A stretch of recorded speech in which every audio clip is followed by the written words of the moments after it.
What to do, folks? James Hicks here, Montell Allen. Wanted to start a little bit different today because today is a crazy day. All right, almost wasn't going to go live today because the craziness is happening in the world right now. We want to give some homage to the folks in Texas. Right, we lost 19 people today, 18 kids, one teacher. Actually, it's actually 21. 21 now is a new count. It's up 21. Okay. 21. 21 people aren't going home tonight, right? So this one's got me shook a little bit, right? We're gonna try to get through this. Shouts out to my partner who reached out to me today and said, don't let the devil win, and we're gonna continue to move forward, and we're gonna do this. But wanted to give homage, shout out to that, and let the parents and everyone know that's involved in Uvalde, Texas, that this is too much. We're going to talk about it over on the other side, but wanted to give that little moment of silence. All right. Oh, shit. Let's go.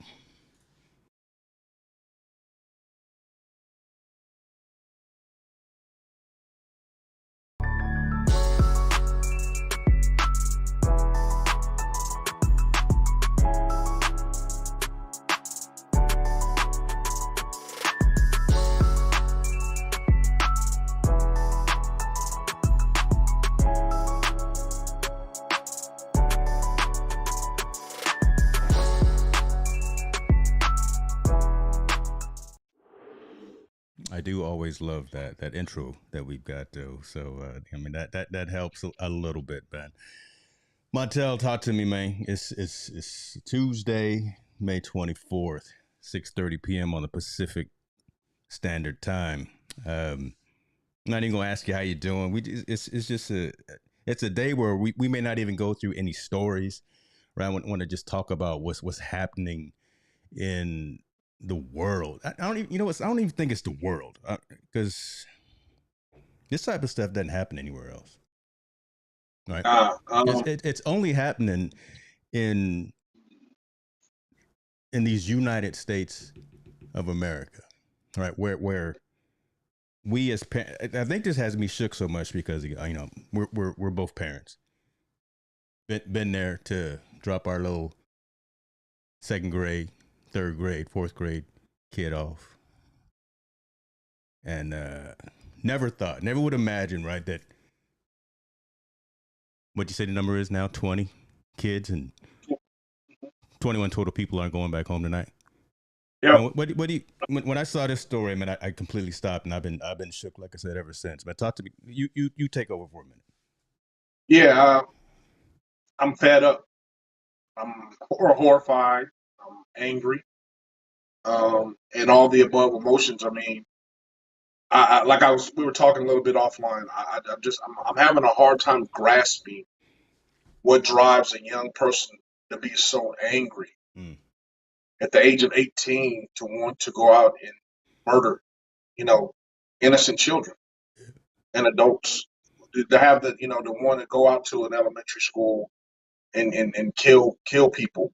I'm having a hard time grasping that. We're seeing the end cause. That young man also, he lost his life, rightfully so, for doing that horrific crime. But I'm having a hard time, man, because it's coming over and over and over again. Why is hate so prevalent, and why is the ultimate is just to kill? I mean, we can point fingers at everything we want to point. We can point at entertainment, point at video games, point at music, point at movies. We can point at anything you want to, but at the bottom line, there's something going on in our country that's underlining that we're not grasping, we don't understand. But we keep having this same story over and over and over again. This is three mass shootings in the last 2 weeks. Yeah. Starting with the incident in Buffalo with the black grocery store. Then we're going to go ahead and go to the Asian, the Asian church where he's trying to shoot. And now we come to this situation, a Latino community. And the funny part about it, I don't want to hear people say it's race thing. It's not a race thing because the person that did the Asian shooting was an Asian person. Yeah. The person that's doing the shooting today was a Latino young man. Yeah. and there was a white person who did the black shooting in Buffalo. But it's not a race thing anymore. This is something that's going on in our society that I don't know if we're just missing it, or maybe I'm the ignorant one. I'm just missing it.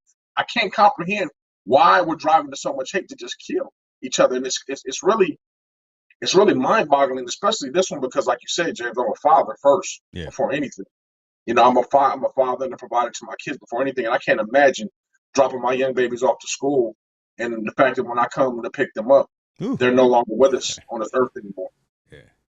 Right. Due to some stupid, heinous act, man. I mean, they'd have to kill me myself. At that point. So I'm really, man. Like you said, I'm really, really shook, and I think Steve Kerr said it best in his pregame speech. What he was saying, that they warmed up early that morning, and since then, 18 young people have died. I don't want to talk about basketball. Basketball is not important at this particular point. I don't want to answer any basketball questions. Yeah. There's something more going on that we need to address. And he said he's fed up. When is our United States government going to do something about gun laws? And we're beyond just doing a background check and doing that, because that doesn't help. What we're currently doing doesn't work. So what do we do now? What's the answer now? And unfortunately, we're not going to be able to find out what drove this young dude, right? Because he's now gone as well, right? So I think more so now, what's unfortunately is the laws aren't going to change. Yeah, that's what's unfortunate. Yeah. Even though we have the senseless killing, the laws are not going to change, because it's to protect certain people's interests, certain individual interests. This is what this is protecting. For them not to pass more stringent laws is protecting their interests and their pocketbooks more so than protecting the humanity of now U.S. citizens. Before it was okay when it happens overseas. We're not worried about that, but now it's happening in our backyard. Yeah, we don't even want to protect ourselves just for some other people that pat in their pockets. Not isolated either, because it's happening on the East Coast. It's happening in the middle of the country. You can't get more middle than Texas, and it's happening on the West Coast. So you can't say it's a red thing. It's a blue thing. It's a green thing, or whatever the case may be. It's happening everywhere. And again, man, it's bugging me out though that again it's just a 19-year-old that went out there and just the targets, right? Again, second graders, third graders, just babies, man. Babies. Why does that happen? Listen, folks, if y'all got anything y'all want to chime in, because again, we keeping it real, right? We gonna have these conversations. We gonna get into it. We got some other things that we may talk about, but just kind of as you were saying, this is the most important thing right now that needs to be on people's. To elaborate on it, what's funny, as big as a fan as we all are watching basketball and hockey right now, because they're in the midst of playoffs. To be honest, man, those really things are very important society-wise. Yeah, those are just entertainment. That's entertainment. You got to be real. We have to put things in perspective. Those are entertainment things. What we're doing is entertainment and bring it in perspective. The real thing is those people are. You got to understand. Someone lost their 7-year-old, 8-year-old daughter and son today, and there's no coming back. And not only did they lose them, they lost them in a horrific way. There's no bringing back. There's nothing you can do. There's nothing that's going to bring a smile to that person's face. You know what I mean? To ease that pain, because this is crazy, man. This just doesn't make any sense. And like I said, I mean, I thought the thing that happened in Buffalo was horrific. Then we found out the guy was trying to, destroy the church, in California and shoot people in the California church. And now we have this young man that went out and killed other kids. He was a kid himself. They went and killed these kids. And the fact of the matter is he had these weapons. The problem is, it's funny. Someone talking about, it's mental health thing, right? We talk about mental health all the time. People have mental health issues that need to be addressed. But mental health didn't just start this decade or the last 10 years. Mental health been around issues when we were around. Right. And I said, well, can't keep sweeping it under the rug, right? You got to have these open dialogue, open conversations. But what's the difference between then and now? Let's be honest. The difference between now and the accessibility to weapons. That is the difference. Mm-hmm. When we were growing up, Yeah, there was weapons that you could get them, but it was a lot harder to try to find someone that had a gun, more or less than anything else, to try to get a gun in someone's hands. Nowadays, it's as easy as clicking on the internet and ordering from another state because their laws aren't that stringent. Or it's as easy as going That's true. somewhere to go. Our The, accessibility of getting a gun, we have to go to the local street corner and find somebody that was really into that. And he would even, at least in my experience, even if that was the case, they would make sure they deterred us away from it. What you need that for? What you doing? You know, what you doing with all that? yeah. Though that middle ground is no longer there, and the accessibility is more and more because you can order it over the internet, or they get it from their parents and order it over the internet. Listen, You know, you and I both live in California. We can go right over the border to another state to go pick up anything at will.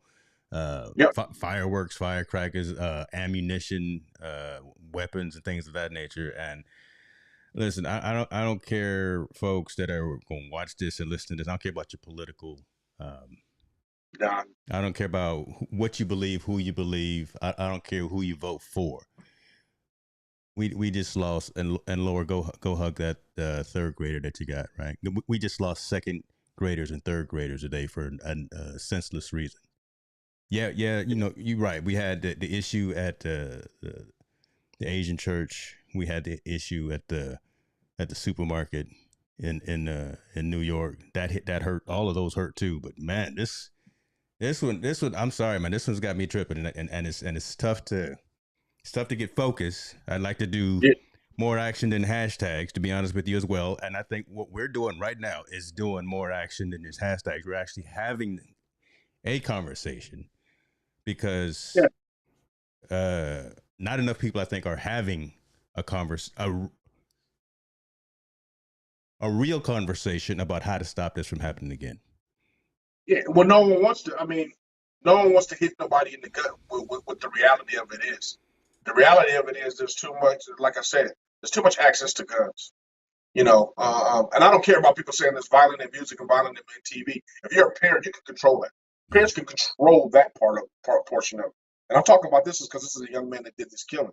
The problem is accessibility to Yeah. have firearms. Me and you both know there's a gun show every week in this country somewhere. Mm-hmm. We can find a gun. Yeah. Every week in this country. You can talk about, you know, it's funny because they'll focus on places like Chicago, where there's urban areas where there's a lot of shootings, a lot of violence where there's that. But these are happening in rural areas, and that means they have accessibility to the same exact kind of guns that they're having, even more firepower because they're getting them through gun shows, they're getting them through internet, they're getting them through wherever they're getting them. And now that you double that with mental health, and you double that with hate, Mm-hmm. and you spill that with lack of knowledge of self and lack of knowledge of other people, and then you spew that into wherever you want to do, with entertainment being entertainment that kind of sparks some of these things in people's heads.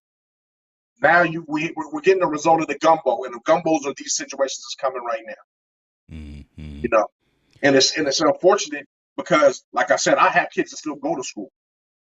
My babies still go to school. We still have to drop them off in the morning, and I can't imagine getting that phone call. I couldn't imagine even that happened in my schools. Just my kids to be able to witness that and be around it. And it's a damn shame. But Imagine the protocol of that. So I want to take you there. And yeah, hey, brother Jim, yeah, we talked about Steve Kerr's words probably before you yeah, jumped on. So shouts out to that. I see your comment too about the game. I don't know. We might get into that. I don't know.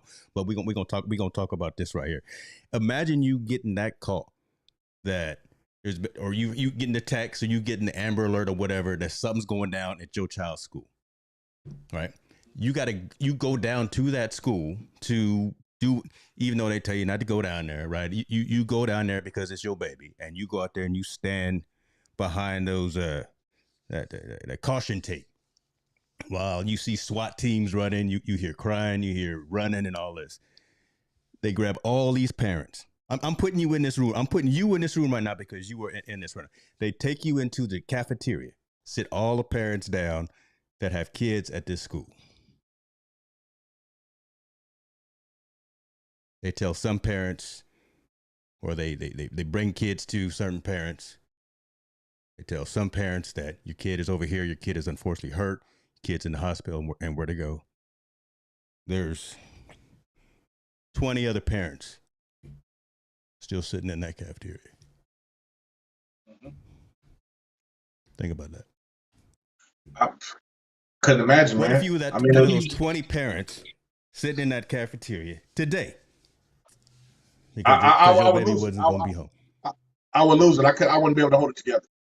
I'll be 100% honest. I wouldn't be able to hold it together. I'd be angry at everybody that's in that room, and they would have to. I would be going to jail probably because I'm gonna fight everybody in the world because I'm just so angry. I'm not. I'm gonna be in mourning mode, but I'm gonna be angry. And you know, to be honest with you, put me in that state of mind that you put me in. I don't even know what I'll be angry about it, except that I'll be upset that my young one didn't come back to me. Yeah. See that's where I've been. That's where and I don't know why, but I go to that extreme and I think and I put myself in that situation, and that's where I've been since I don't know for the last 4 hours. Mm-hmm. I've been in that state of mind in Yeah. that room of one of those 20 or so parents who didn't get notified. Oh, you know what? Your baby's hurt. They in the hospital. They being looked at. They being operated. Or you know what? They in the safe area over here. You don't get that tap. You get the other tap on your shoulder. All right. Man, you know, it's funny. You said that because I was watching ABC News when it happened, and they interviewed one of the I think it was the uncle and dad, and man, his comment it struck real hard because he said that you know, he wasn't getting answers from the police, he wasn't getting answers from the school, so he was calling the morgues. Thanks, Laura. He was calling the morgues, man, the mortuaries. Yeah. I was like, whoa, whoa, whoa, you know. I mean, can you imagine that, man? I mean, I can't imagine it. That's the thing. I can't fathom. I can't even imagine it. But he said he was calling the morgue to see if his baby had been dropped off. Mm-hmm. That's freaking insane to me, man. Like for real, like we ain't do. I think people are not grasping it. We're not talking about adults. You can't let this just brush over, right? You can't No, just let something like this happen. And my man Chief is here. Listen, appreciate you for jumping in, but he says his neighbor's daughter was shot in the Santa Fe shooting, so you know this is pulling at him as well. Shouts out to the newscasters that can go and do this every single day when the world is on fire and things like this are happening to the Walt Blitzers of the world and the Edie Lamberts, you know, the folks that can get out there and report on this all day without internalizing it. That's a strong-willed person because look, I'm 800 miles away from Uvalde, Texas, and it's affecting me this way. Yeah, man, don't. I can't imagine being a police officer. Can't imagine being first responders, police officers, and fire first department, responders, EMTs, police responders, EMTs, the coroners people. Man, I can't imagine being any of those people that have to be involved. I can't imagine being a teacher that survived this horrific thing, going back to school. I mean, what do you do? Do you send your kid back to school at that point? You know, after experience something like this, the ones that survive. Are you a teacher? Did you go back there? I mean, what is our answer? Because let's get to some of the issues. What is our answer? Because we've had these school shootings. We had Columbine, which is the first one to kick it off. We've had several incidents since then, and now we have this. What is the answer to deter this situation? You know, it's not guards at the schools. It's not being in a rural area, taking your kid to school in a rural area because we see it happen there as well. Yeah. So what are our answers to detract situations from like this from happening? You know, and I don't get at this point, man. Especially at an elementary school, right? You don't expect them to be fortified like unfortunately our high schools are, where they have on-premise police officers. And James Riley, appreciate you for being here, sir. You are in the education system, and we're starting out. We're talking about Texas, what's going on there, and that's most important. That's more important right now, and we can't not talk about it. Talk to us if you don't mind, brother, either in the comments or if you want to come on screen, let me know as well. You got to go work at school tomorrow, Mr. Riley, right? Just what's the conversation that you're going to have mentally, either with yourself or with your associates? But again, you think about it, like Montell, I didn't mean to interrupt you, but elementary schools are not fortified. They don't have fences. They don't have on-duty police officers. They don't have anything. You can just walk up from. I got a school right here next to my house. I can just walk into the office, into a classroom without being stopped, harassed, or nothing. There's no fencing. There's no nothing. I can walk onto the playground and be right there with all these kids, and no one will stop me as well. Are we getting to a point where now our second graders and third graders have to be in a prison all day to be safe? Do they have to be behind barbed wire? And you're hitting the chord. But to be honest with you, if we don't change the gun laws, yes, absolutely yes, it's gonna have to be that way. Because the bottom line is they're not safe anymore. We gotta start calling a spade a spade. It's not safe anymore for our kids to even go out. First of all, not even go out in the street and play. And now it's not even stress enough for them to go to school, where we figure that it is a safe haven for our kids to at least be away for 6 hours to learn, be educated, become and socially and educationally be developed. So that's what school is supposed to be for. And the fact of the matter that we can't control these situations that are going on, or have no protocol of what's going on in all these situations, then yes, you're absolutely right. It's going to have to be that way until they figure this out, until they change these things. Yeah. And that's a sad thing, because the childhood that we always talk about, that we know, our kids will never understand that. They will never know that. And now this next generation is coming up, the way it's becoming, they will never understand that. Their aptitude and understanding, these are violent situations. And the fact of the matter, we know about it. You become desensitized. You start to if this thing happens over and over and over again, it becomes normal. And I should say sensitized, but normalized, right? It becomes normalized. So think about it. You're a kid that's only 10 years old. How many shootings have you heard about every year since you've been 10 years old? It's a damn shame, brother. It's a damn shame. Right. It's sad, man. And it's only in. Look, I've been around this globe. I got more stamps in my passport than a lot of folks. Right. Yeah. And it's not happening anywhere else. It's not Nowhere happening in Germany. It's not happening in Japan. It's not happening in Korea. It's not happening anywhere else except these United States of America. And why is that? Why is that the case? Why do we have people killing? I can tell you why. Because me and you both, we've been over to Asia. We've been to Asia. Yeah. The gun laws are very strict over there. You can't walk around with a gun without being arrested or being incarcerated there. The gun laws are very strict there. We have this Second Amendment that we've taken the right to bear arms. Has went way too far. Went way too far. That was meant to protect yourself in crisis of times that we were having, not to go out and have it just to go shoot somebody. We take that and we expand it. Think about it. How come that law has never been changed? How come that law has never been refined? You know what I mean? No one's ever refined it because they don't care. As long as the Rifle Association and all them keep making their money, as long as the people that are in political office keep getting their hands greased or wherever they want to, they don't have to pass laws to make it more strict for people to buy guns. There's no reason for the gun manufacturer to make enough guns for every man, woman, and children in the United States. Every man, woman, and child in the United States doesn't need a gun. I was going back and forth between different news outlets, and I'm seeing some folks saying we should just arm more people so the good people can have guns to deter the bad people when something like this happens. Pause right there, Jay. Pause right there. I think for myself, a good person. I'm not prepared to kill nobody. I don't want to kill no one. I don't want to kill anyone. I don't want to take anyone's life. So why do you want to give me more guns? Why do you want to give me a gun? I don't want to kill no one. Now, if I have to in order to protect my family, that's a whole different thing because now I'm in reactive mode.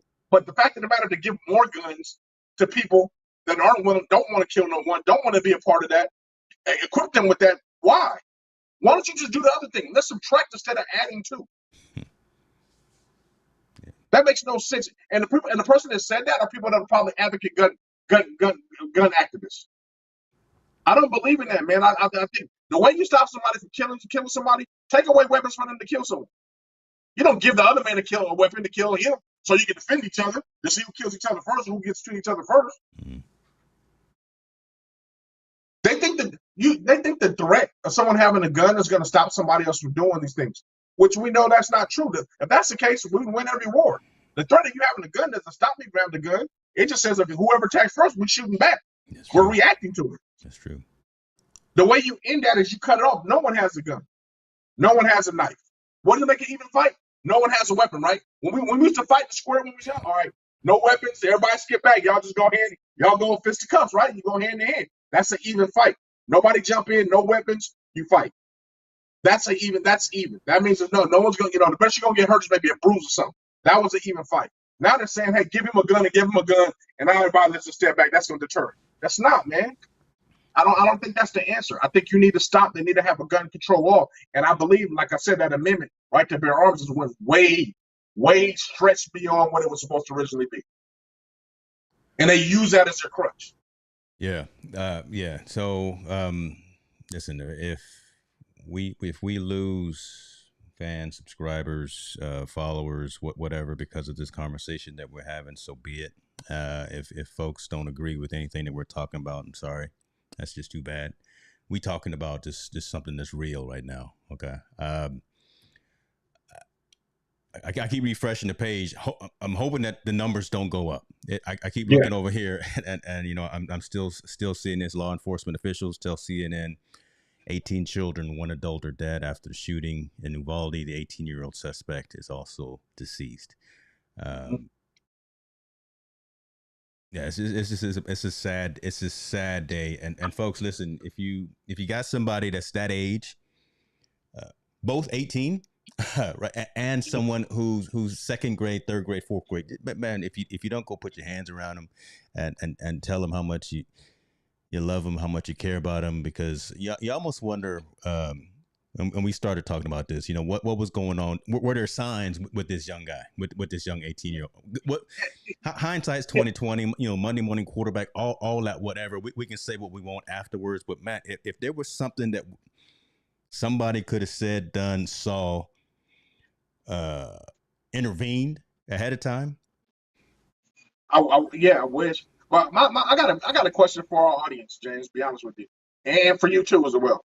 I can't grasp it. I'm not understanding it. I don't know why. But what is driving individuals to hate me or someone else so much where you want to kill them? Just because of the difference of their physical appearance. Not because you don't know anything about them, because these people didn't know anyone at the venues that they did this stuff at. They don't know anything about those people, based on besides the outside of the skin, color of the skin, or some difference of melatonin, or maybe their beliefs because they're in a church. The root of the problem is what's driving you to hate me so much to kill me.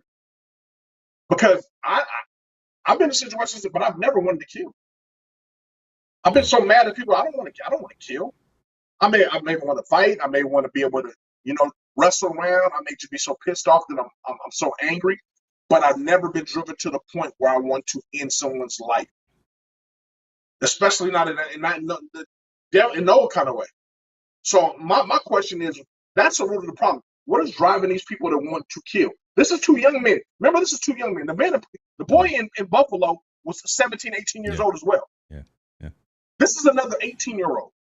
So what's driving these young people, very young, not very impressionable, very young people, to want to hate so much?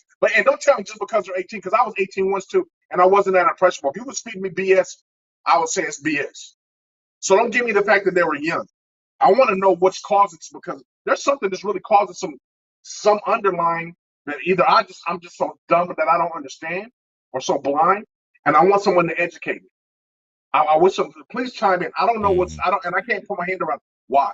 Yeah, and folks, and again, we having real conversations. David Kennedy, this is okay right here. Like I'm vibing what you're saying. I dislike when politics and news media sensationalize tragedies such as children. It was a code. You don't touch seniors or children. Period. Right. Again, this should not be happening. It just should not be happening, and something has to be done at these big political caucuses in Congress, House of Representatives, folks that actually have the pen to wield and actually have control and some power in terms of what happens amongst us citizens. We send them. It's y'all voting right now, right? It's voting time. I know y'all got Yeah. your ballots. We're voting for people, and hopefully you're not blindly just circling in the ovals. You're sending people to Washington. Appreciate you. Look at that right there. You're sending folks to office to represent you. You are their constituents. If they are not doing the right thing, if they are just sitting on their plush leather chairs and not representing and not protecting individuals, But I mean, children. man, let's keep it honest, man. I mean, we're jaded on the. I'm jaded. I'm really being jaded on the political system. I mean, I am. I mean, we go over this every 4 years or every 2 years. Hey, there's going to be change. It's going to be this. It's going to be that. To very little or no results that affect us. Yeah. Except it affects our pocketbooks. Hmm. I haven't seen one thing what's affecting my community, what's changing my community, what's changing, what's going to affect my kids. I haven't seen nothing in the last since I've been voting, and I'm an old man. I'm 50 years old. Hmm. Since I've been voting, I haven't. What? Tell me what has changed.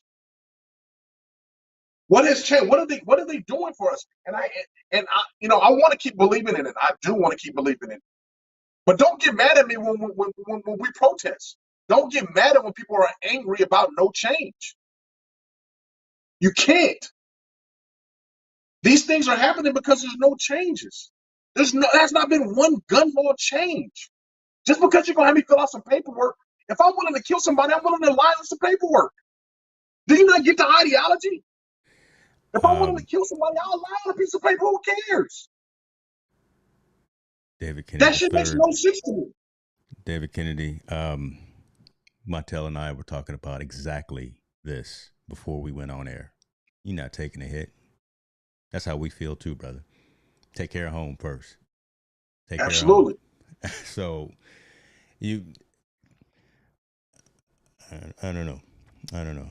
Like I said, man, I don't understand. They talk about we're gonna do this paperwork, we're gonna do background checks, we're gonna do all that. I've known people get guns. I mean, it's too accessible, easy to get guns. It just is. And like I said, man, I'm not getting. You talk about doing more paperwork, and most guns are obtained legally. Am I correct? If I'm not correct, if I'm not wrong, and the ones that are obtained legally are usually by somebody else. Someone takes that gun and then they do what they're killings. I hate to say the people that mean the right intent when they buy guns, that right needs to be taken away from them as well as to avoid all this bad that's happening. And I'm sorry, in this case, in this scenario, a few rotten apples ruins the whole bunch. It ruins the entire bunch. So I'm hoping not only that like we are discussing this, I'm hoping people in sports take a stance because they are influencers in our community and in our world of media. I'm hoping entertainers take another stand, and I hope that puts more pressure, even more so, on politicians because those entertainers and them they control dollars where dollars are spent because they're such influencers. Yeah, it started. It started right with Coach Kerr's remarks earlier this evening. So and again, people listen to him, right? Because listen, he's a champion, he's a player, he's a champion coach, and he's got a big megaphone. So again, the fact that he at this press conference that I got on the screen right now said, this is enough. And again, this is why we're talking about. So here's the show, bringing it back to sports. We can't get numb to this because and someone like Steve Kerr is bringing it up. So again, there's the sports and the entertainment industry and influencers talking about this particular thing. I don't want to see no more I'm tired of the moments of silence, man. He even said it. I'm sick of I don't moments want of no more silence. hashtags. I'm I don't tired of want no all. Yeah. more. I don't want no more Texas Strongs. No, I don't want to hear. I don't want to hear that. In all due respect, I don't want to hear that. Yeah. I want. It's time for these. It's time for some action. It's It's time for for action. some action. So Yes, absolutely. And I think we've been crying for this action for so long. We've been crying. We have been as people that care in this community. We've been crying for so long, and politicians still haven't did anything. Just because, like I said, because it satisfies their political power and their pocketbooks. Now it's time to move on, man. We got to figure something else out. Something needs to change because gun manufacturers can't keep manufacturing guns. That's like me. That's like me being Lego, and I keep manufacturing Legos to keep choking babies. You know what happens if that's the case? You would be like, hey, you need to quit making them damn Legos. It's not that, hey, you need to make more Legos, get more baby Legos so they can all choke each other. No. You would say, hell no, you need to quit making Legos. Yeah. So why are we saying, hey, no, you keep to make more making guns? People that are for guns or whatnot like that, like I said, I just don't understand. Exactly. He said no more hashtags, no more T-shirts, no more songs, no more etc., man, no more any of that. It's time to take action. And I hope people are as passionate and willing to protest about this same issues about gun laws that we are about BLM, that we are about Asian American, Asian Lives Matter, and so on and so on, because now this is a collective thing across our community about all of us. This, like I said, this is not a racial thing. This is something that's really out there. That the mental health issue is there. There's situations that are there, and the accessibility to guns and people that having gun control and new gun laws. And it can't be just like, hey, we're going to do more background checks. That is not working.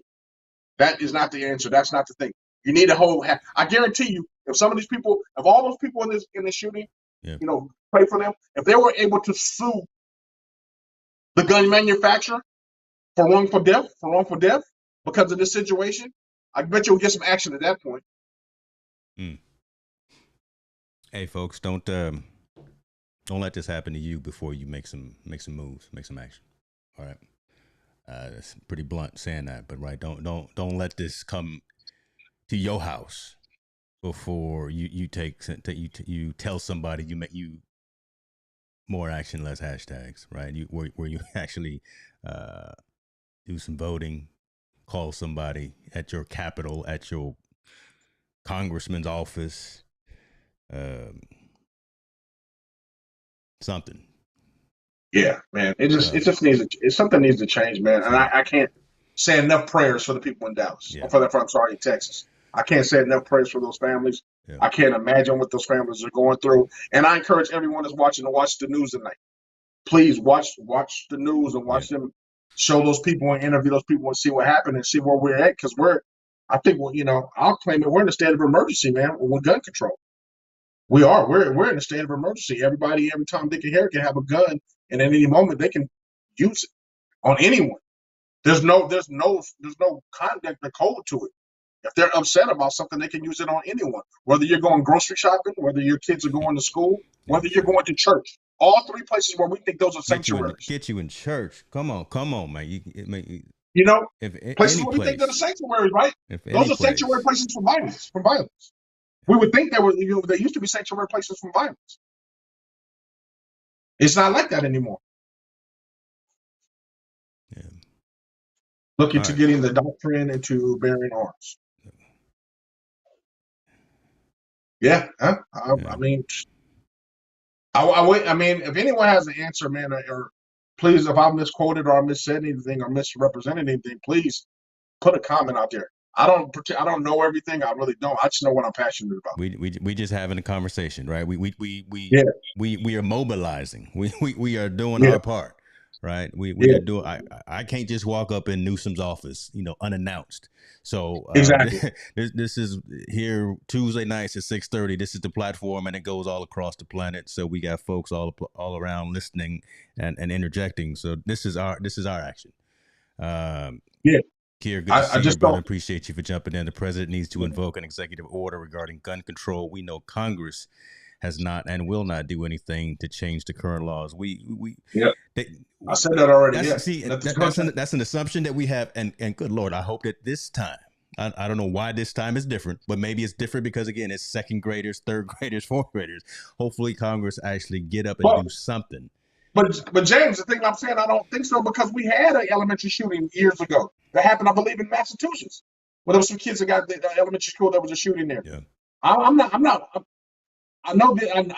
Like I said, I pray for everybody that has senseless violence. I've had it in my family. My brother was killed to somebody that killed him. Yeah. I know what it feels like to be in that situation, and I understand all that. But still, I'm 50 years old. I do not see any change in it. There doesn't change power in that, and I don't know what's going to take. Maybe it takes for one of their kids to get shot. or be in that situation for them to make a change or change a vote. But unfortunately, it hasn't been that situation. And somebody needs to grow some balls in Congress and step up and say, we're going to make a change. We're going to do it. Hopefully Biden does. He's preaching on this change and we want to do this and do that. This is what I find it really hard to believe. We want to write a $40 billion check to Ukraine. God forbid those people, I know they're going to war and everything, but we ain't taking care of home at all first. We got shooters and mass things going here that we should take care of. That $40 billion can eliminate all that situation that's going on if we put it in, if we infuse it right now here in the United States the right way. Whether it be more policing, whatever you want to do, infuse that $40 billion here in the United States. Last time I checked, we got gas at $7. People can't afford it. They can't go anywhere. Why don't we infuse that $40 billion here in the United States? Take care of home first. And first thing we need to do is figure out a way to control guns. Because these people keep killing each other. And like I said, no sanctuary is sacred anymore. None. Church, school, shopping at the grocery store, none of it's safe anymore. So where's the change going to be? All the people that make these votes, these changes for these supposed changes that represent us, don't go to those places. And if they do, they're heavily guarded. Biden ain't going grocery shopping. Biden don't pick up his kids from school. They don't even go to regular school if they were in elementary school. And they damn sure don't go to church. And if they do go to church, it's heavily guarded for him to get a photo op. Shit, just keep it real at some point, man. At some point, we got to say what it is. It's a spade, and they're not changing anything. And it's freaking frustrating. But like I said, I believe at the end of the day, and I believe it can happen, if people like Steve Kerr, like he said, steps up to the plate and puts his opinion out there on the line because people are going to follow him. Yeah. I think if other sports people put their thing on the line and say, you know what, enough is enough. I think of people, like I said, protest just as passionate as they were about BLM. I think things will start to at least see some flex or some movement in so-called change. But as of right now, man, I don't see it. Even though it's sad as an incident is, I don't see it. I just don't see them doing anything. It's a casualty of doing business, as they say. Yeah, I'm normally an optimist. I'm normally I'm a hold though. I hear and I know, unfortunately, but I'm a hold. I'm a hold for 24 hours. Right. Again, I want calmer heads. I want some strategy sessions happening wherever. I'm hoping that there's some boots on the ground, literally and figuratively in Texas, putting their hands on these parents and these people that are grieving. And I'm hoping that somebody is going to do something to do something. I'm gonna hold my judgment for 24 hours and I'm gonna be optimistic. I'm gonna say, what, Steve Kerr kicked it off.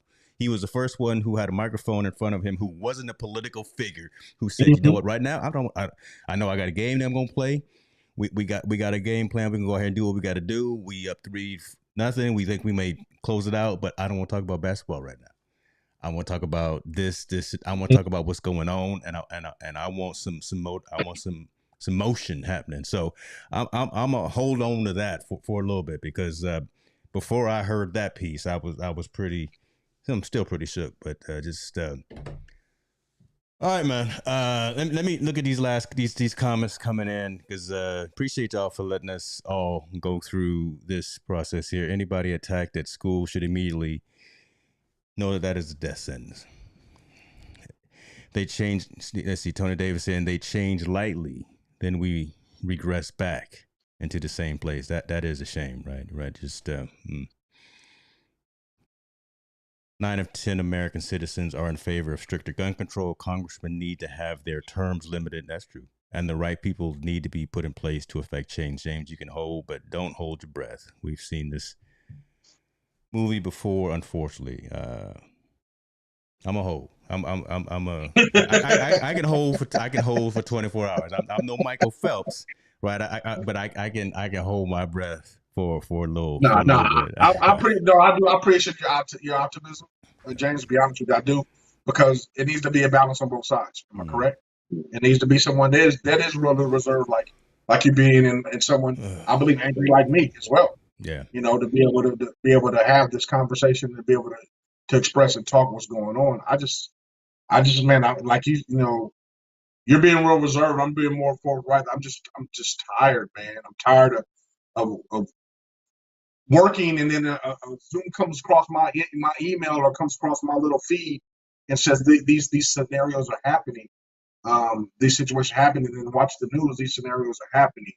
And I'm all for sports figures and other people getting involved when it comes to political stances like this. Yeah. I really am. I'm all for it. So LeBron, this is more than an athlete right here, LeBron. Yeah. Right. Yeah. But I'm saying, if we kicking something off to get, because this is a story, this is about sports. Our show is usually about sports. Yeah. The other side of sports. I'm thinking if they're gonna take a stance, this is something really to take a stance about. This is the Colin Kaepernick stance on sports. If they're gonna do something, let's wear some shirts. Yeah. Let's do all those things. Do something. Right. The champion is to make some kind of change, man. And I as much as I'm tired, like Steve Kerr said, I'm tired of all these situations. I'm also tired of people holding their breath and not saying anything and speaking about it. I'm tired of these people not. Yeah, I'm tired of them not saying anything. When this is being said, when you have an opinion too, right or wrong. I mean, you can disagree with me. I'm very versed in having an argument with someone who disagrees with me to prove my point and listen and be able to be equipped to listen to their point. I think those conversations need to be had. Quit being so silent and being so cautious of what you say. Granted, we're in a cancel culture. I get it. But you got to be able to somehow express what you want to say in order to get it out, in order for us to come to some type of resolution. Yeah. And I think at this point, there needs to be some type of we need to have some understanding where there needs to be change. There needs to be the people that don't want to change need to have an understanding that there needs to be change. Me as a person that says there needs to be change, I need to understand why you don't want to change. Yeah. I need to understand both sides. Yeah. So we can come to a common ground and hopefully something can shake. But as of right now, those 50 people, or let's say 150 people, are making decisions for all of us, and nothing's changed. We're, like you said, we're resulted right back where we're at. And now we're in situations like this where it's becoming more common. And these are babies, man. These are babies that died. Yeah. Straight babies. So, hey, folks, so do this. I know I've mentioned it before. I know Montell's mentioned it as well, right? Kind of in his typical closing, but again, call somebody. I mean, just don't even text them. Right. If you got somebody's number and you can, I don't know, shouts out iPhone, right? Go ahead and FaceTime somebody. I don't care. Somebody you haven't reached out to in a little bit. Hit them up tonight. My guy reached out to me with not just a text message. He hit me up with a voice message, and I've locked that in. I will never delete that voice message from my dude tonight. That was right on time. I told him it was right on time. So, I mean, even something simple as that, just. Man, everybody got what? Marco Polo? Is that what it's called? The Polo app? Or whatever, Marco Polo app? Is that what the kids are using? Okay. Yeah, I don't know. Man, Instagram or whatever, whatever you got. Something, man. Holler, man. Just reach out. Reach out and touch somebody's hand. Let's try to make this world. I agree with you, James. I think these are another one of the times, man. You need to reach out to somebody you love. Yeah. Honestly, man, you need to say you love them and you care about them, and I'm just looking out for you. I'm making a point, me personally, myself. I'm making a point every week to text some people just to check on them. Yeah. I mean, you can ask Kerr's online. At least every couple of weeks, I call. I text him like, "Yo, you all right? Yeah. Good." I'm just checking in to make sure you're good. Yeah. I think that's important for people just to kind of do that, to realize, make sure everybody's all right, man, and check on somebody's state of mind, because listen, look. I think we forget, man. We got some short-term memory, man. Just a year ago, brother, we was locked in the house for 18 months. Yes, seems sir. like. Yes, sir. And we were going through all these things, and now we're going through a whole different crisis with COVID. We're going through a whole different climate crisis with all these different things going on. We're going through an economic, scattered all over the place. Some people can afford, some people can't. And now we're dealing with, anger issues, depression, and so on and so on. Everything's built up. Not that it's not an excuse for anybody to lash out, but the fact of the matter, people are going through some stuff. Yeah. People are going through some things, and I think those things. I think us as individuals, we just need to check on them. Just see if they're okay. I would like to think that 18-year-old man that did this today, if someone was to check on him to make sure he was all right and checked on him constantly, maybe this wouldn't have happened.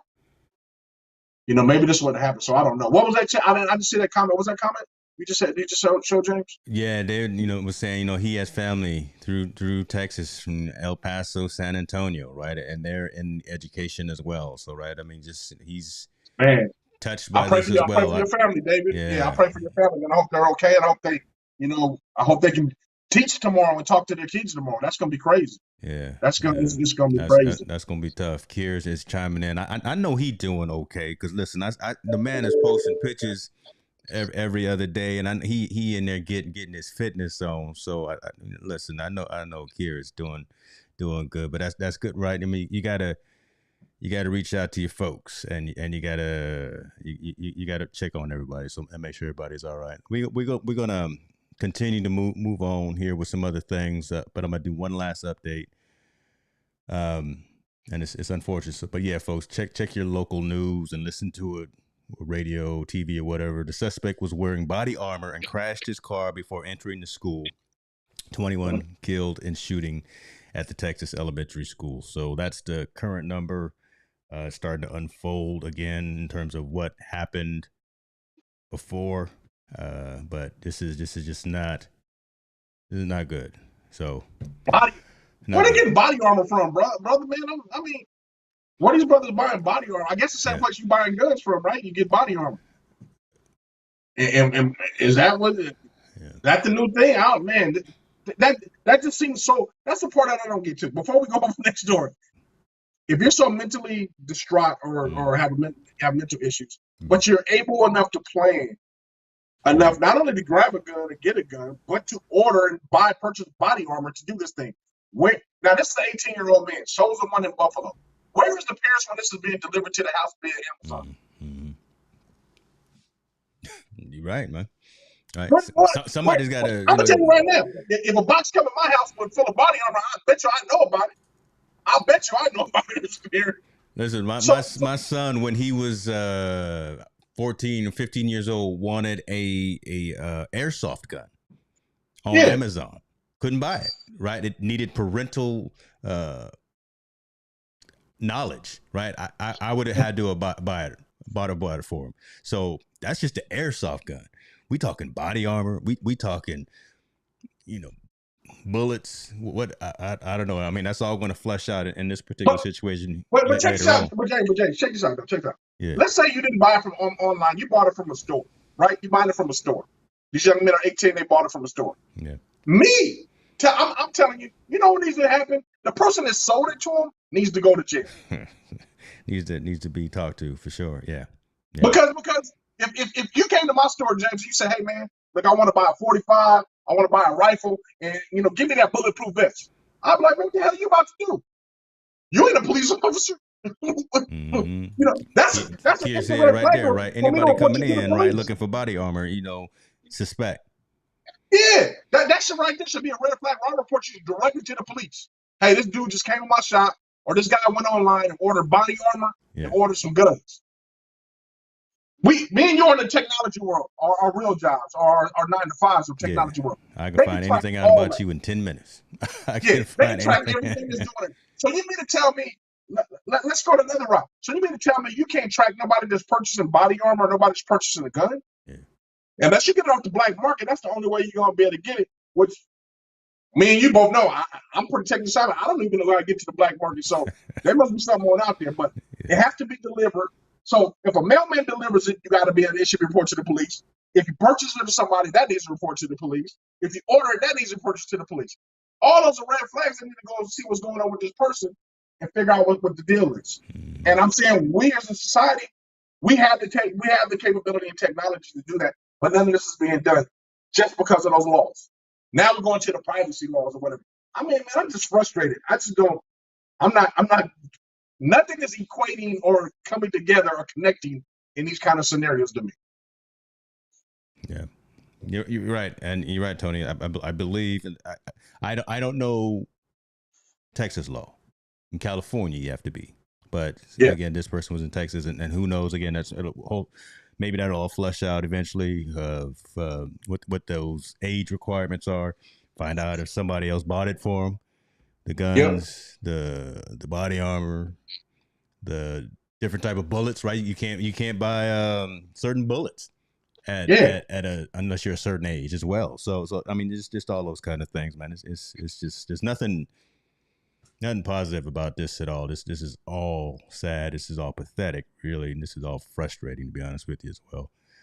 Legal age to purchase is 18, Tony, but got to be 21 to buy alcohol. Man, Yep. that come on. All right, that's backwards right there. That's backwards right there. I can't go buy a Coors Light until I'm 21, 22 years old, but I go to Walmart and pick up some hollow points. Exactly. Right there. Yeah. Just had a little dude go and get the key, unlock it. How many bullets you need? Oh, you can only buy one case. All right, I just need one case. That's all I need. Yeah, give me one case. I can buy another one next week. And so on and so on. So I don't know, man. We just in a state of emergency, man. Like I said before, if people don't want to believe that, I think we are. Like I said, even our safe sanctuaries are now being violated by gun violence, which is unfortunate. If you are that such a person, send some prayers up. If you are not, have a moment of silence. If you care about anything, do something. All right, I think that covers everybody. Religious folks, get on your knees and say a little prayer. Non-religious folks, I don't know.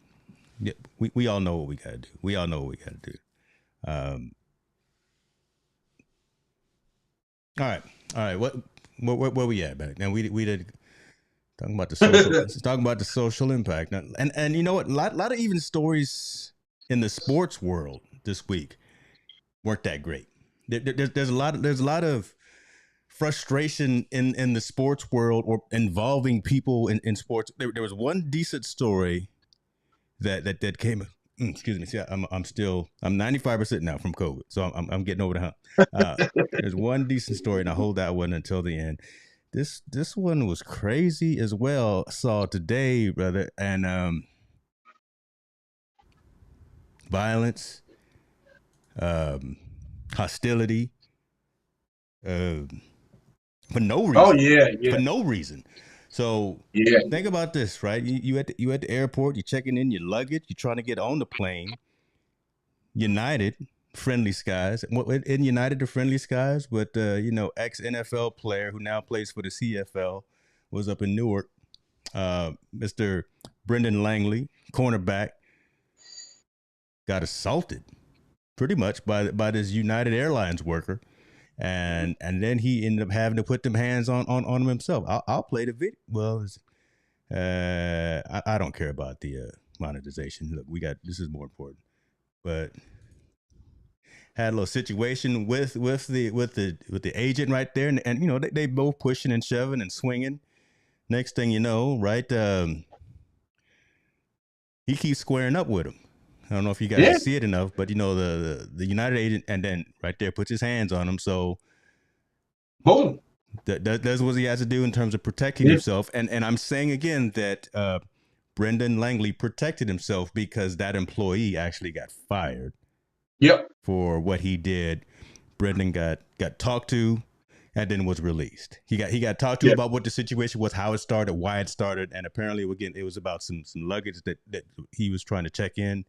That's what happened. But come on now, so what's driving people? Someone who's again, hey man, you know what? Hey, is this dude this worker? See right there, Brendan's actually vocalizing, saying, "Hey, this guy is crazy. This guy is attacking me," and he's telling folks all around him, "Said, man, you can't. I can't let this be happening, and I got to protect myself." Hey, listen to me. This dude and the guy Mike Tyson here both deserve ass whoopings. They both deserve ass whoopings. He got his ass whooped for putting his hands on that man for no reason, and the guy on the plane with Mike Tyson deserved to get his ass whooped for throwing water at Mike Tyson. Yeah. So some people just, hey man, they I don't know why this worker wanted to try to punch him or whatever he was trying to do to him because of a bag, and then he got knocked silly, and that's his fault, man. I don't feel any empathy for him or sympathy for him. Look, man, handle it in a professional way. You're supposed to be in a professional setting.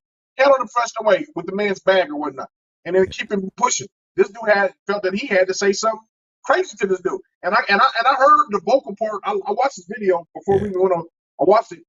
The dude, the football player, he wasn't really saying nothing crazy. He was like, yo, trying to check his bag in, and then you can't really hear anything, and then the dude comes out and swings on him. Yeah. Comes out and pushes him first, gets all in his face, and physically confrontation with him. Yeah. And then we can watch it again, but the United worker made first contact. But what you notice though, airport security didn't even arrest the guy for punching. So the story was what it was, and people were saying that the guy, the worker, was bad because at the end, I don't know if it catches all the way in. The airport security comes in, breaks them up. They're talking to the CFL player. No arrest, no nothing happened. Yeah. So I'm assuming that what was on the video was actually happened. That airport worker assaulted him. He defended himself, and that airport worker caught the worst end of it. Yeah. Unfortunately, now not only did he get beat up, he lost his job. So, hey man, you're responsible for your actions. I'm a person. I believe in second chance, but at some point you got to be responsible and take accountability for what you do. This guy's he got to take accountability. He got a lump and a pink slip. So it is what it is. It's sad. It's unfortunate. It doesn't make any sense over some. I think Are we gonna be in that airport in the next couple of months? I don't know because I'll be there. I'm gonna be there in a couple of weeks. Actually, I gotta go out there. So yeah. All right, man. Listen, this is insane, folks. Again, these are the things that are happening. He says that's it. Yeah, Brendan was using a wheelchair to move his luggage, and the airline employee took issue with that. That's right. But come on. Yeah, they didn't want to fight nobody. That's just tell them, please don't do it again. It's that simple. It is. Friendly skies. All right. Let's see what else we got, man. I'm discombobulated. Don't have my stories right. You had an interesting poll that you positioned about our favorite topic. Baseball, man. About the situation that happened with the guy that got suspended from the Yankees.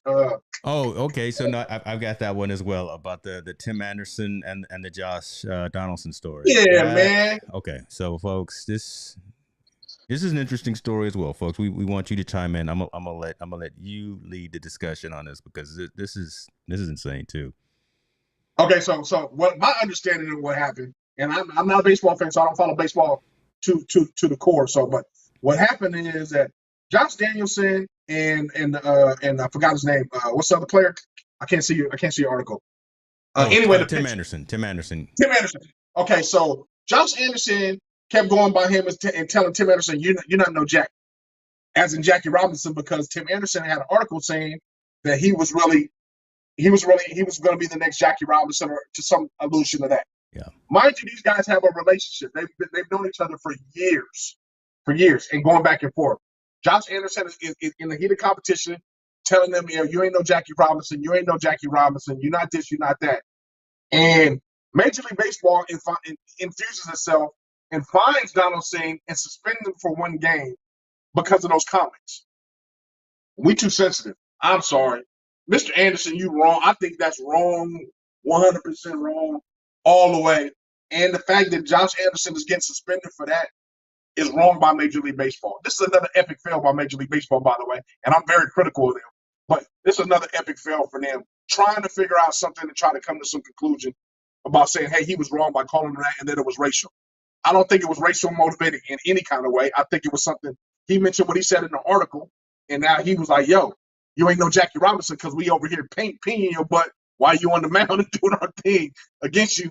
And now, Mr. Anderson flamed it up and they got into a discussion. Yeah. But that's what I got on the screen for y'all to see right there, the confrontation, the brush up that happened. And then, but I think the discussion part and this altercation on the field, that's the heat of altercation. That's being competitive. Yeah. Jawing at each other and just kind of getting a little out of hand. No reason for whatever reason should Major League Baseball step in and suspend the man for making that kind of comment. And it would be different if he made a derogatory comment. If he said like the N-word or something like that. He just said, you're not no Jackie. And that's what he said, you're not no Jackie. That I'm not offended by that. And why would he be offended by that if you're in the spirit of competition? That's like saying, you ain't no Mayweather. If someone boxing somebody, you ain't no Mayweather. You ain't going 50-0 when I'm peppering you. It's the Yeah, same thing, man. It ain't got. yeah, This is going way too far, and I think Major League Baseball needs to back up off and rescind that man's suspension. I think it's just foul, man. They just wrong, And then I watched that same thing with Stephen A. Smith and other gentlemen discussing it, and other gentlemen were saying, you have the right to defend yourself if you don't want to be called something.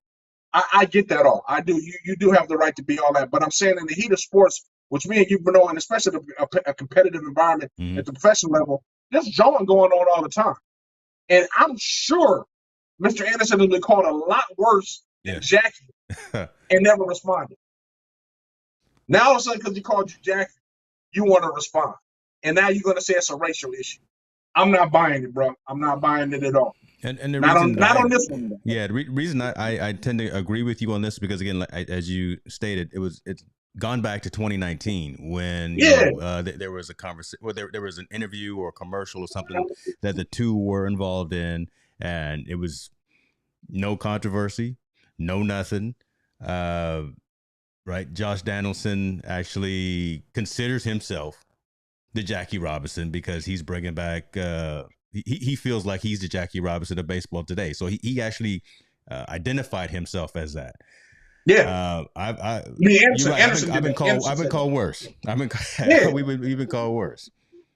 Yeah, and I never. It's not racial, man. I mean, come on, man.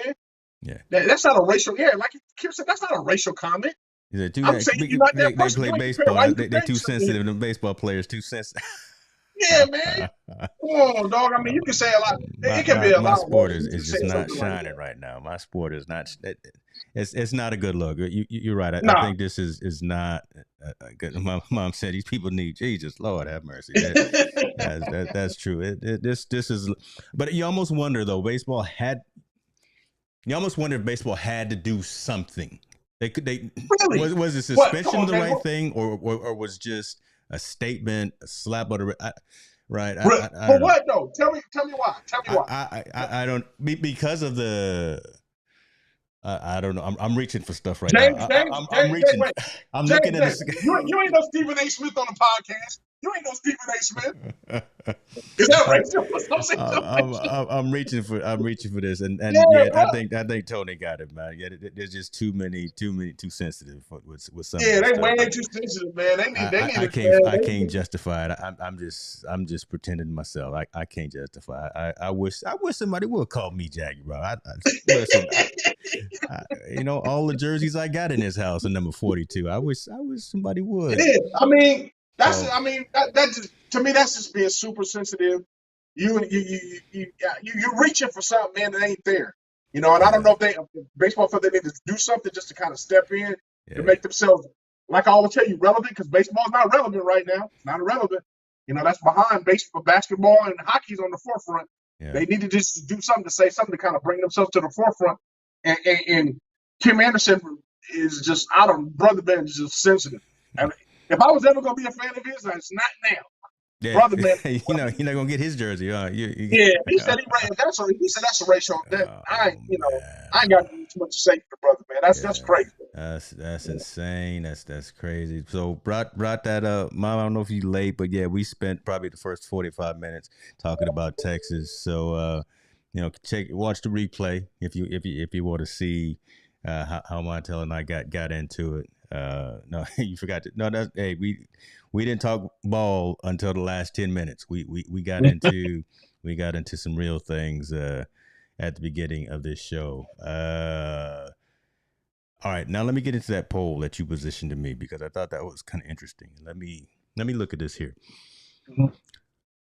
So this is for the audience as well. If a student athlete is making 150% over the cost to attend and house them at the university with his or her NIL deal, should they have to pay school tuition?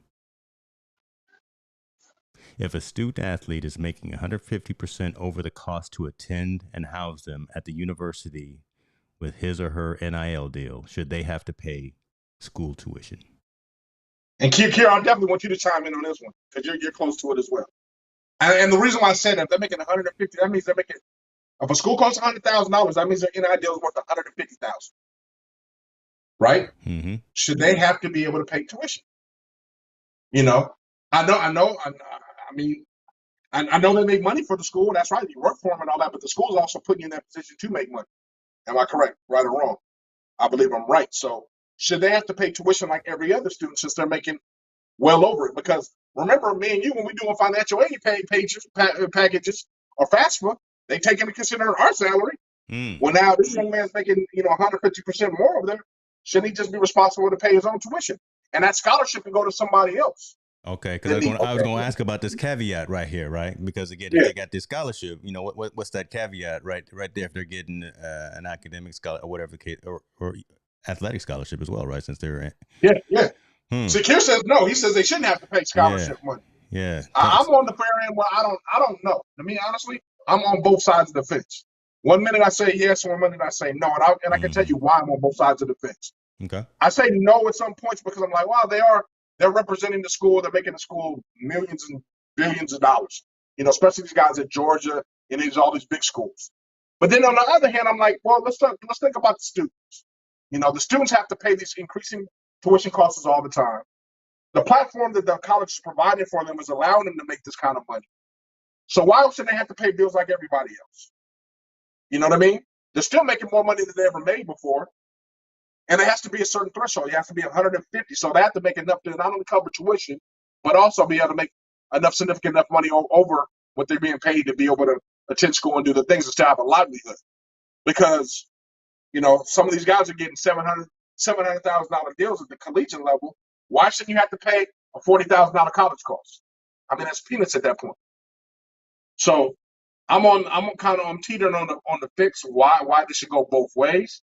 But I'm kind of leaning towards maybe they should have to pay tuition or pay some portion of tuition instead of it being a full ride and be able to give that scholarship to someone else. Yeah. Put that money back into the athlete department so they can give it to somebody else, and see how it all works out. And I think that would be more than fair, especially with the NILs that some of these guys did. Obviously, the ones that don't make it below over 150%, obviously they have to. They don't have to pay. They go on scholarship. But I'm talking about these. Mine was more focused on these astronomical deals these kids are getting. Masterpiece Sons has $1 million NIL deal. Why do you have a scholarship? I can go to somebody else. I can pay for that. Could be for that other kid that's on the squad that doesn't have a scholarship because you can pay. Yeah.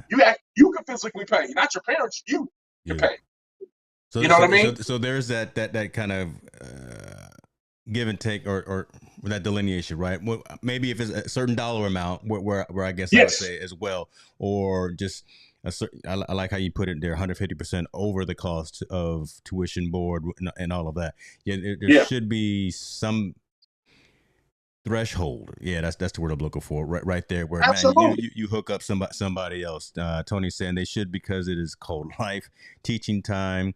You're going to have to pay something sooner after you go out of college, bills, etc. Babies. He said alimony too. Lord have mercy. Keep it real, TD. Keep it real. That's my dog, boy.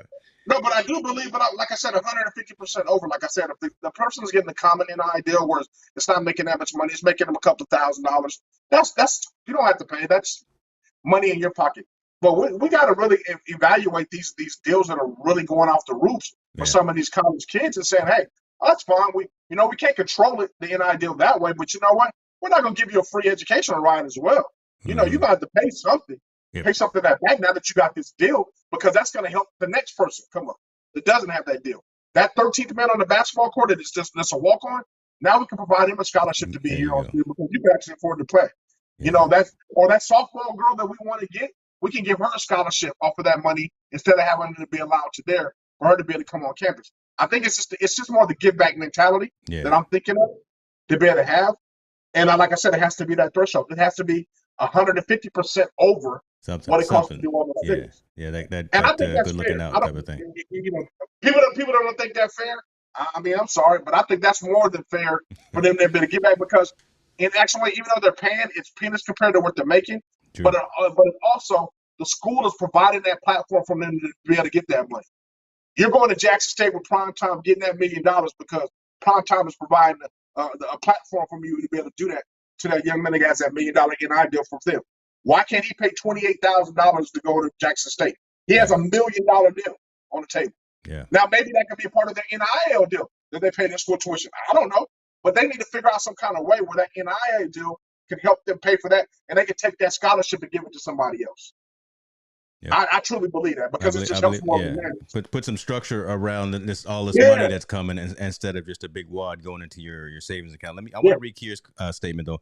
He says the money they make should just be on top of that. Kids wouldn't be in a position to get that money if not for scholarship, but scholarships are on an annual basis. So they don't have to re-scholarship them the following year and make them pay tuition if they want to continue and earn this NIL money. So I wanted to put that. I wanted to at least say that. Oh, that makes sense too. Yeah. You know, if you do that, that makes sense. If you say, hey, you got this NIL money, we're going to discontinue scholarship. Now you got to pay. Yeah. It's kind of the same concept. What I'm saying. Mm-hmm. But I believe at some point you kind of got to reach back and give a little bit back instead of doing that. And also on the flip side, it's a tax write-off for them, right? It could be a tax write-off. Instead of giving it back as a donation, they can figure some kind of way out to make sure they give that money back to somebody in the school to be able to provide a scholarship for somebody else instead of themselves when they have the ability to pay. You know what I mean? It's just that's the way it is. I feel that should be one of the structures around the NIL deals to kind of form something, because right now it's just a free for all. Yep, it's just, and we'll talk about it probably next week. But there's a lot of big names talking about how it's just a free for all in NIL. You got Dabo, and you got. Oh, we're gonna talk about that Nick Saban, Jimbo Fisher. All right, and you got you got some controversy right there with the big boys that run a lot of this stuff. All right, let's the NIL situation, the topic which I suggest you talk about. Kerr, we want you on next week to be part of that discussion, sir. If you don't have them, if you lost the keys to the front door. Montell will send them back to you. Absolutely. I know you go work out at. Did y'all know you go early in the morning? So 6:30 at night on a Tuesday, you can come and come back in here and have this conversation. Let's go ahead and close with this last one, which is a decent story. We've talked about this before. Shouts out to finally getting your money.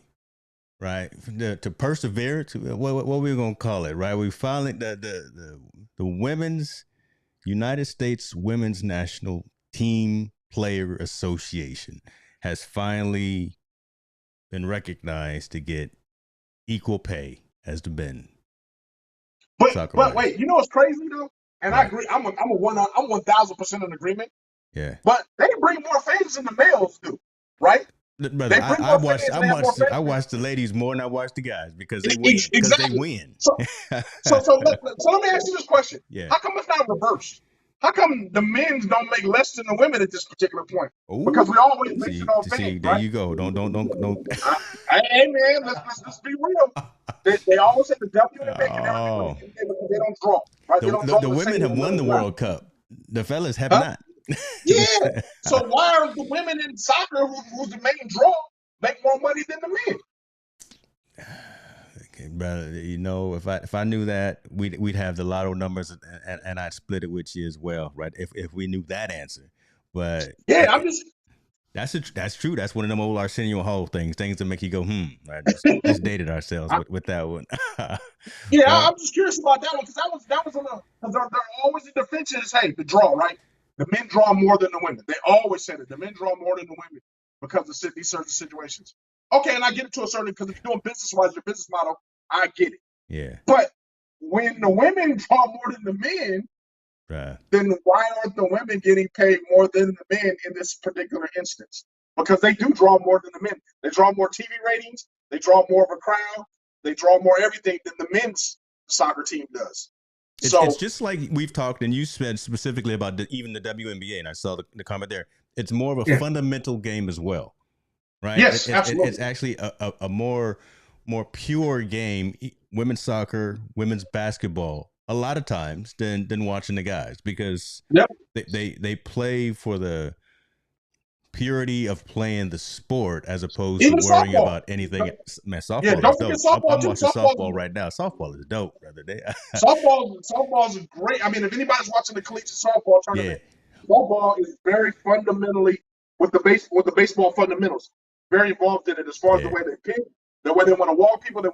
Baseball, you usually gets out of it because it's a duel between the pitcher and the batter, and they kind of who can win that duel is going to be the person that's there. Baseball, softball, they calling all kinds of things to do things to make it happen and win. Now, yeah, let me see some of y'all fellas throw that underhand slider curve slow ball. And we got to talk about that next week too, about that young lady that walked off from the softball tournament. That was odd. I never seen that before in my life. Okay. All right. Yep. Yeah. All right. So we got our three, because we're gonna just do 3 stories from now on, because else we'll be online for 4 hours, and especially when we get into the conversation. So closing that out, shouts out to the ladies for finally getting their just due, getting their equal pay. As part of the agreement, U.S. Soccer will share a portion of its broadcast, partner, and sponsorship revenue, with a 50-50 split of that share divided equally between the women and the men. So there you go. Get that money. Go get that paper, girl. Get that money. Yeah. This look like there may be a game 5. The Dallas is over the Golden State Warriors, 88-65. I know you don't like that, and I know I made my prediction maybe a little too early, but I'm gonna stick with it. I don't think Dallas can win 4 games.